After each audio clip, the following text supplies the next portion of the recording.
지난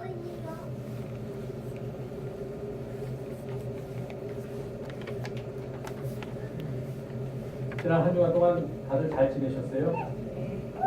날이 그냥 겨울이 완전히 온 거죠. 뭐 겨울이죠. 뭐 영하 3도, 4도 정도 되는 겨울에서도 추운 날씨인데 날이 많이 추운 것 같습니다. 건강 조심하시면서 유의하시면서 하루하루 지내시기를 바랍니다. 지난 한 주간 동안 우리 사회가 굉장히 큰 격동의 시기를 겪었습니다. 가장 큰 거는 역시 포항에서 일어났던 지진 때문이 아닌가 하는 생각을 합니다. 수요일 날 포항에서 지진이 난 거를 제가 알고 있는데, 제가 어디서 뭐 이렇게 주의를 준비하면서 책을 보고 있었는데 전화가 옆에 이렇게 전화를 눌렀는데 후 하고 뭐가 오더라고요. 후 하고 뭐가 오는데 뭔가 하고 이렇게 보니까 재난 문자 그렇게 오더라고요. 재난 문자. 요즘 그 재난 문자가 자주 옵니다. 날이 여름에 날이 너무 더워도 오고 뭐 비가 많이 와도 오고 재난 문자가 오는데 이렇게 보니까 포항에서 진도 몇세 지진이 일어났습니다. 제가 시간을 기억해요. 그냥 2시 반쯤 된 것 같아요. 2시 29분인가? 2시 반쯤 된 것 같아요. 포항에서 지진이 일어났구나. 어떡하지? 제가 그랬어요. 마음속으로. 포항에서 지진이 일어나서 제 마음 한편에는 포항에서 지진이 일어나서 거기는 참 어렵겠지만 내가 있는 이 서울은 뭐 포항에서 뭐니까. 그리고서 한 얼마 지나 2, 3분도 안 지났던 것 같아요. 제 기억에. 근데 갑자기 제가 있는 건물이 흔들리더라고요.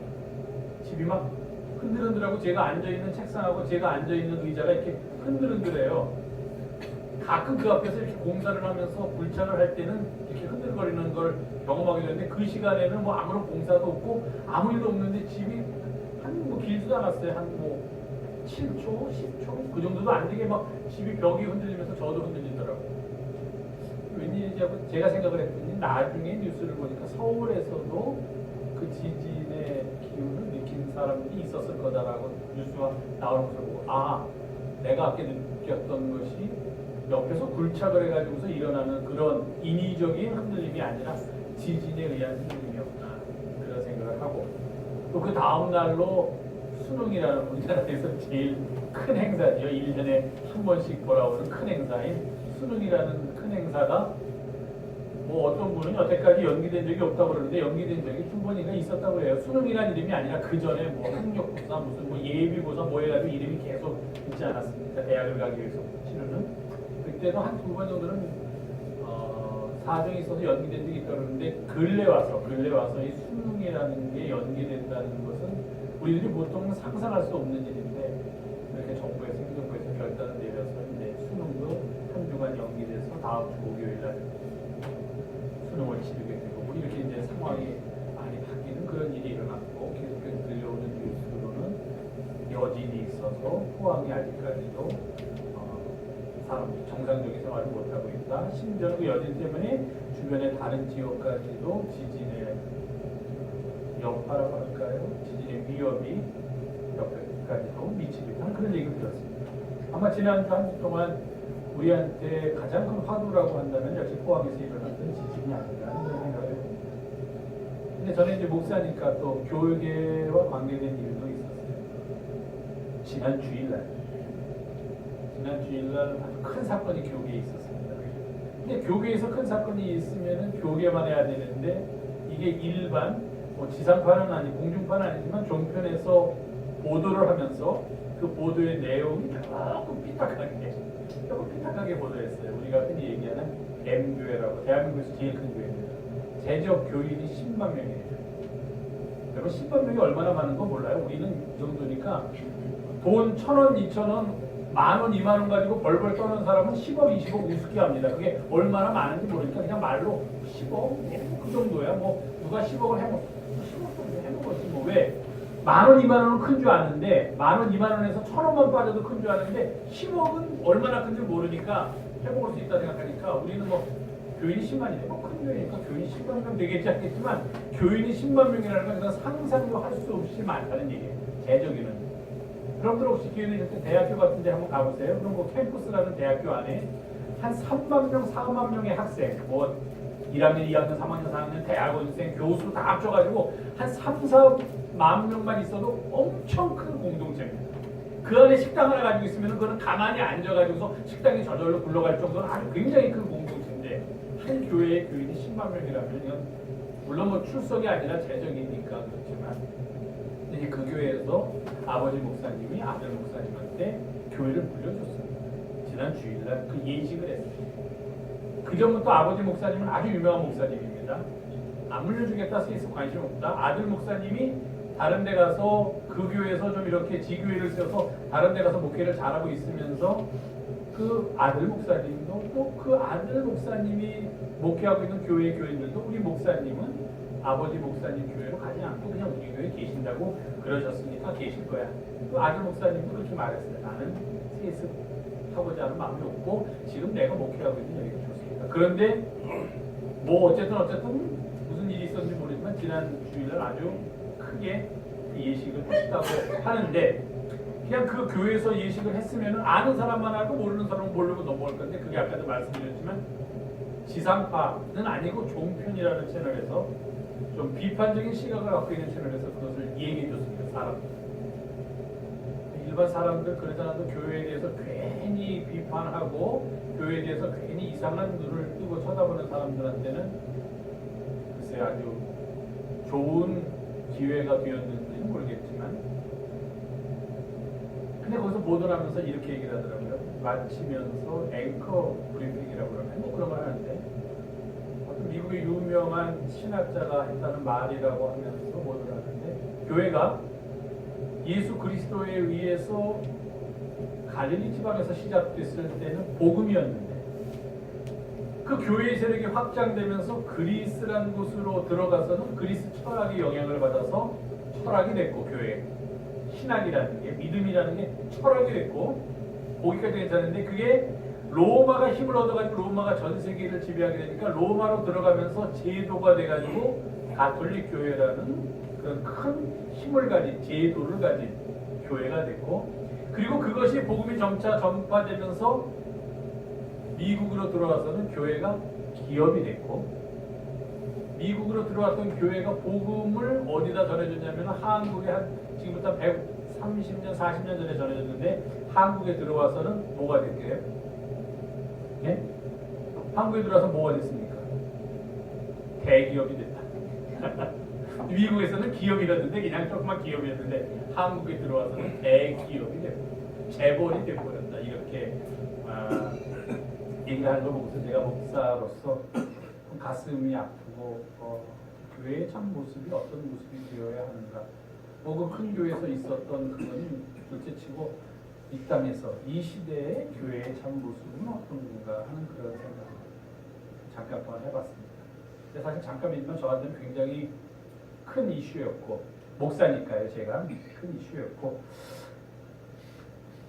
이 땅에서 목회를 한다는 게 교회가 커진다는 게 의미하는 것은 무엇인가 제가 그래서 그것만 궁금히 생각했어요. 10만 명 대전으로 10만 잠실 야구장에서 야구를 해서 거기 사람이 꽉 차도 한 뭐 6만 명, 뭐 7만 명이 잠실 야구장도 꽉 차고 그 정도 모이면은 그거는 마지막에 뭐라고 그러나요? 한국 시리즈라고 하나요? 그 마지막에 우승팀을 겨룰 때 응원하는 사람들이 많이 와가지고 되지 그 정도 채우기도 쉽지 않을 텐데 우리나라가 뭐 월드컵 축구를 해도 무슨 상암에 있는 월드컵 경기장이 모였다 그래도 뭐 4, 5만 명 모였다 그러면 아유 많이 왔다 그러는데 교인이 10만 명이면은 매주일마다 그 동네로 교회로 예배드리기 위해서 10만 명이 들어갔다가 나왔다 한다는 얘기인데 10만 명 거짓말 안 하고 요만큼은 들어왔어요. 어떻게 10만 명의 교인이 있을까? 10만 명 앞에서 설교를 하면 어떻게 떨려서 어떻게 할까? 그냥 새까맣게 사람 10만 명이 있으면 그 서가지고서 어떻게 무슨 설교를 할까? 별 사람이 다 있을 거 아니에요. 내 설교를 듣고서 아멘하고 은혜가 많았다고 하는 사람이 있고 또 어떤 사람은 뭐 설교가 졌다위냐 하는 사람도 있을 거고 뭐 설교가 우습다는 사람이 있고 설교가 좋다는 사람이 별 사람이 다 있을 텐데 야 10만 명. 근데 제가 생각해요. 1년이 365일인데 하루에 한 주가 아닙니다. 하루에 10명씩 교인이 늘면 하루에 10명씩 교인이 늘면 1년이면 얼마가 늘겠어요? 3,650명이 되죠. 10년이면 36,500명이 되고 30년이 돼야 10만 명이 됩니다.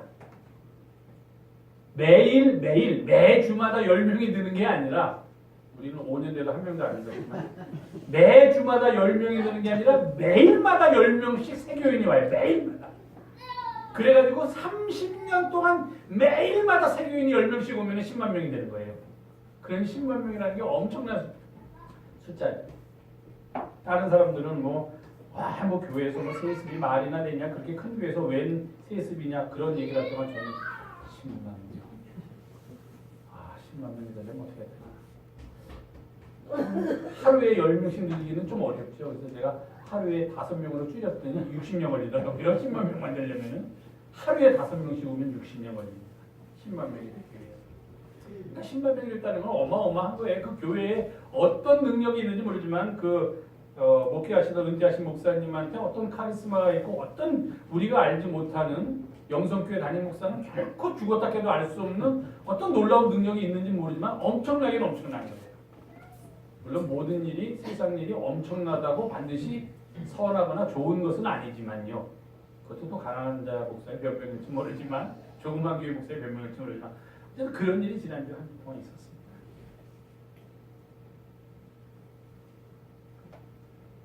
오늘은 저희 교회가 2017년도를 돌이켜보면서 하나님께 감사의 예배를 드리는 그런 추수감사주일입니다. 지난 1년 동안 우리의 삶을 돌이켜보면서 우리가 제일 먼저 기억해야 될 것은 무엇보다도 하나님의 은혜가 아닌가 하는 그런 생각을 하면서 설령 그렇게 생각하지 않더라도 오늘 하루만이라도 우리가 다 같이 우리는 하나님의 은혜로 여기까지 왔다, 여기에 지금 서 있구나라고 고백을 하는 날이 되었으면 좋겠다 하는 의미로 우리가 추수감사주의를 정해서 지킵니다. 뭐 추수감사절의 유래, 사람들이 그런 얘기를 많이 하죠. 보통 교회에서 말하는 유래는 청교도들이 유럽에서부터 미국으로 들어가게 됩니다. 이제 종교의 자유를 얻기 위해서 갔다라고 우리는 보통 청교도들이 갔다고 얘기하지만 사실 종교의 자유라기보다는 정치적인 자유였습니다. 그래서 정치적인 자유를 영국이나 또는 다른 유럽 지역에서 누리지 못했던 사람들이 그런 자유를 누리기 위해서 배를 타고서 미국의 동부 해안 쪽으로 옵니다. 프라이머스라는 데가 있고 보스턴에서부터 저 위로 올라가면 이렇게 조금 튀어나오는 데가 있습니다. 그쪽으로 우리가 잘 아는 메이플라워라는 배를 타고서 옵니다. 그 사람들이 한 5월 정도에 이제 들어왔어요. 배를 타고 오면서 그 당시에는 아주 열악했기 때문에 오면서도 많은 사람들이 목숨을 잃었습니다. 배 안에서. 그래서 들어와가지고서 그냥 간신히 사는데 추수감사의 절기가 되면서 겨울로 접어들게 됐습니다. 그러니까 이 사람들이 살 길이 없어요. 그나마 날이라도 따뜻하면 어떻게든지 버티겠는데 먹을 것도 없고 먹을 것은 그 새로운 땅에서 어떻게 길러야 하는지도 알지 못하고 무엇을 심어야 될지도 알지 못하고 어떤 짐승을 잡아먹어야 될지도 알지 못하고 또 잡기 위해서 무엇을 했는지도 아무것도 알지 못했던 그들에게 당시 그곳에서 살고 있던 우리가 말하는 인디안이라고 말하는 사람들 네이티브, 원래 그 사람들을 우리가 볼 때 네이티브 아메리칸이라고 합니다. 아메리카에 살고 있는 네이티브, 원주민이라는 뜻입니다.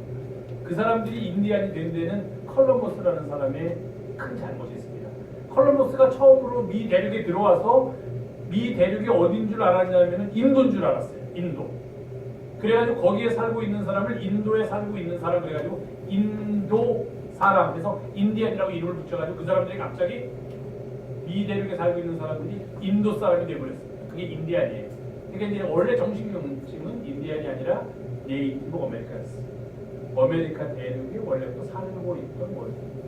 그 사람들은 거기서 이제 오랫동안 조상으로부터 물려서 살고 있으니까 그 아메리카 땅에서 어떻게 사는지를 알고 있고 또 그렇게 살고 있던 사람들이 낯선 사람들, 코도 이렇게 크고 자기들하고 얼굴도 다르게 생기고 얼굴 색깔도 다르게 생긴 사람들이 들어왔어요. 만약에 먼저 유럽인들이 있고 네이티브 아메리칸이 들어왔으면 유럽인들은 당장 네이티브 아메리칸 내쫓았을 겁니다. 못 들어오겠을 거예요. 근데 이 네이티브 아메리칸은 진짜 순진합니다. 미국에도 조금 남아있어요. 아직 조금 남아있고 이제 그 인디안 보호구역이라 그래가지고서 저쪽 남쪽에 가면 어떤 특정한 지역을 선정해가지고 거기에서 살게 하는데 거진까지 멸종되는 상태에 있는데 정말 순진하고 순수한 사람들이에요. 나중에 나온 얘기지만 얼마나 순진했냐면은 맨하탄이라는 미국의 최고의 땅, 뉴욕에 있는 맨하탄이라는 최고의 땅을 일부러 줬습니다. 유럽 사람. 그러니까 이 사람들이 들어올 때도 원래는 내가 살던 땅에 남이 들어오면은 저항하기 마련 아닙니까? 받아들였어요. 들어오도록 살게 했어요. 이렇게 착한 사람들이었어요. 살다가 보니까 겨울이 다가오는데 이거 들어온 사람들이 먹을 것도 없고 먹을 것을 어떻게 구하는지 몰라요. 그러니까 자기들이 살면서 먹던 것을 함께 나눴습니다.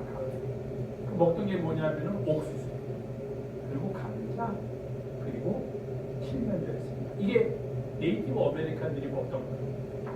그러니까 새로 이사 와서 옆집에 살고 있는 사람들 그냥 살기까지 해줬는데 이거 밥도 제대로 못 먹고 있으니까 자기들이 먹고 있는 음식을 가져다가 그들을 초청해서 함께 나눴어요. 만약에 그 네이티브 아메리칸들이 처음에 청교도들을 그렇게 아주 호의적으로 대접하지 않았더라면 그 청교도들이 어떻게 생존했을까? 그것은 뭐 가정이 안 되는 일이지만 만약에 가정을 한다면 상당수가 생존하지 못했을 거다라고 추정할 수가 있습니다. 그때부터 추수감사절이 시작됐습니다. 원래 추수감사절은 하나님의 은혜에도 감사하지만 미국에 처음에 들어간 사람들이 그 네이티브 아메리칸들한테서 얻게 된 호의와 배려와 사랑, 거기서부터 하나님께 대한 감사와 이웃에게 대한 감사를 한꺼번에 모두어서 시작된 절기가 추수감사절입니다.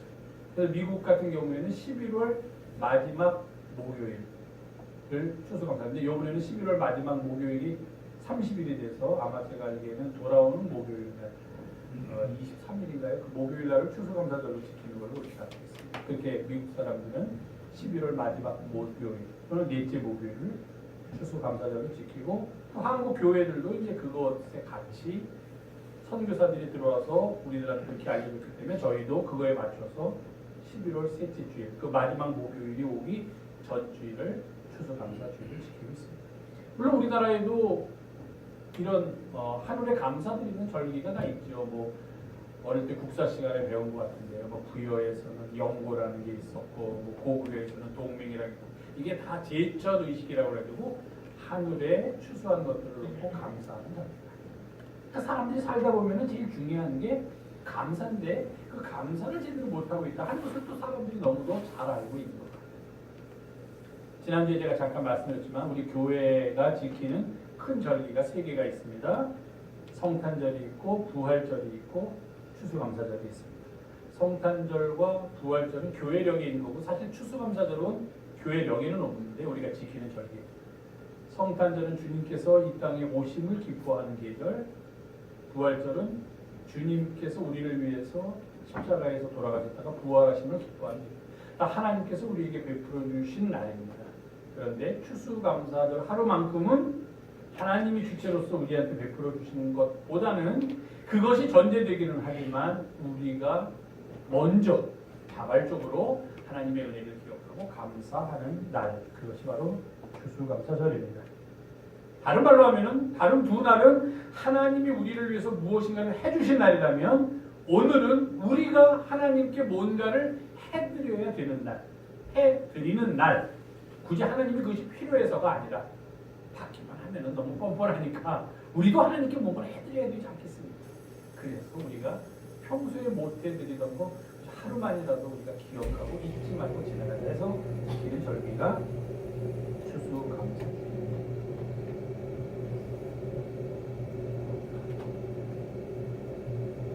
하나님한테 시편 118편을 제가 다 읽었으면 좋겠는데 시간이 좀 다 읽지 못했는데 시편 118편에 보면 우리가 3가지를 가지고 하나님한테 감사한다 이렇게 시인이 노래합니다. 첫 번째, 내게 하나님께서 의의 문을 열어주셔서 내가 그 의의 문 안으로 들어가도록 인도하신 여호와께 감사하리라 그렇게 노래합니다.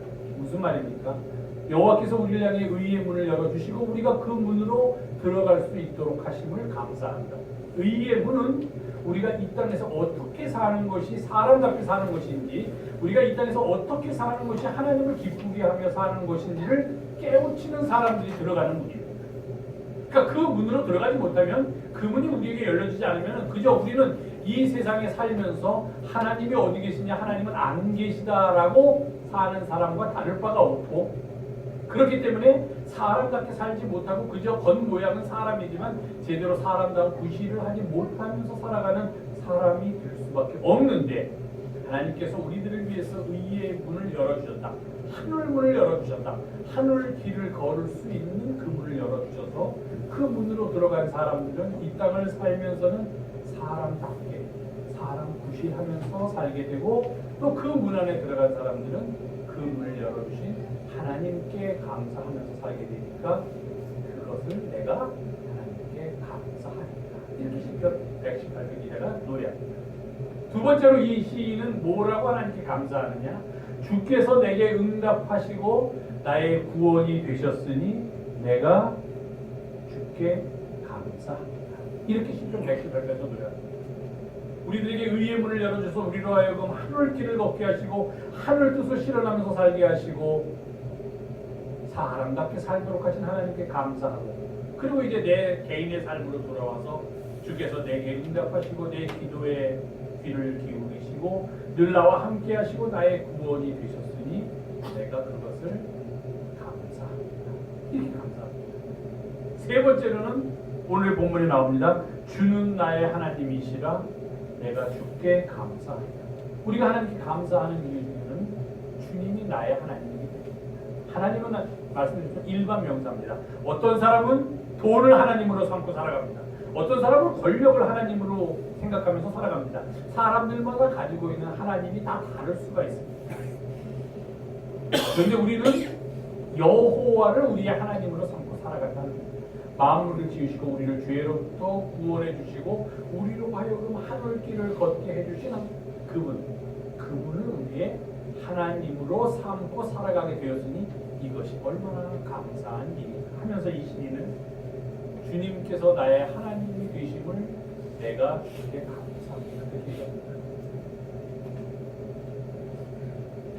결혼하고 한참 지내도 그런 고백을 하면서 사시는 분이 있으면 참 행복할 텐데, 당신이 내 배우자가 되어주셔서 나는 얼마나 고마운지 몰라. 드라마에 만나거든요. 실생활은 없나요? 당신이 나의 동반자가 되어줘서 내 인생에 그 길을 내가 함께 가게 되어서 얼마나 고마운지 몰라. 주님이 나의 하나님이 되어주신 게 나는 얼마나 고마운지 그렇게 감사합니다. 이렇게 이 시인은 지금 감사합니다. 그리고 감사의 행위는 겸손히 하나님 앞에 무릎을 꿇는 것. 감사는 겸손한 자만이 할 수 있습니다. 잠언 30편에 보면 이런 말씀이 나옵니다. 하나님의 나를 가난하게도 마옵시고 부하게도 마옵소서. 내가 배가 불러서 하나님이 누구시냐 나 모른다, 여호와가 어디 있느냐라고 교만해질까 두렵습니다. 그렇습니다.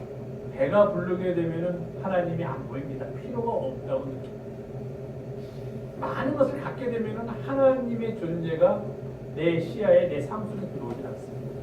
감사는 겸손한 자가 그 겸손함을 내놓고 하나님 앞에 무릎을 꿇는 그 순간이 시작입니다.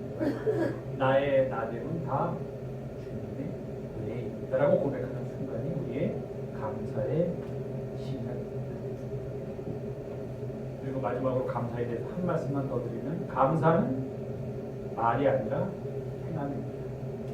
저는 이렇게 감사를 정의합니다. 감사는 내 주변에 있는 것들이 나에 대해서 행한 수고가 있습니다.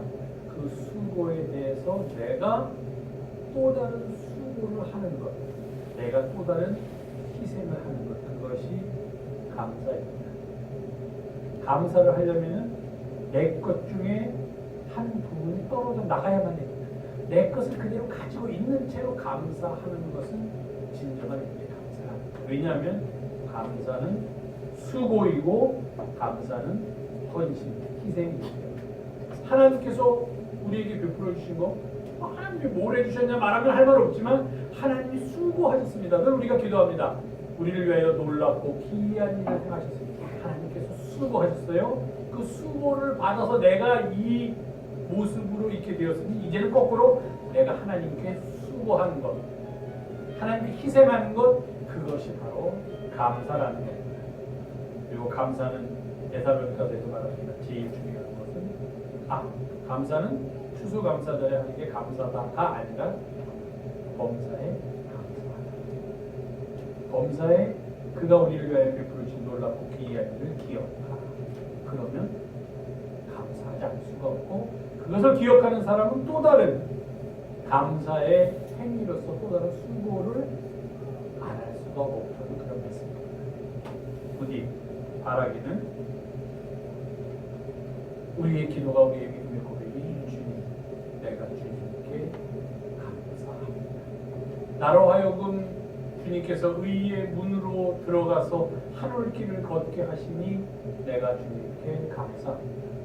주께서 내게 응답하시고, 그리고 주께서 나의 구원이 되셨으니 내가 주께 감사합니다. 주께서 나의 하나님이 되셨습니다. 내가 다른 어떤 것을 나의 하나님으로 삼지 않고 주님을 나의 하나님으로 삼고 살아갈 수 있으니 내가 주께 감사합니다. 이 계절을 보내면서 우리의 믿음의 고백이 되기를 간절히 바랍니다. 기도하겠습니다. 고마우신 주님, 오늘도 저희가 함께 모여서 주의 말씀 나누고 이 땅에 살지만 하늘길을 걷고자 하오니 주여 그 길에 동행하시고 우리로 하여금 그 길을 걸을 수 있는 믿음을 허락하여 주시옵소서. 우리 구 예수님의 이름으로 감사하며 기도하옵나이다.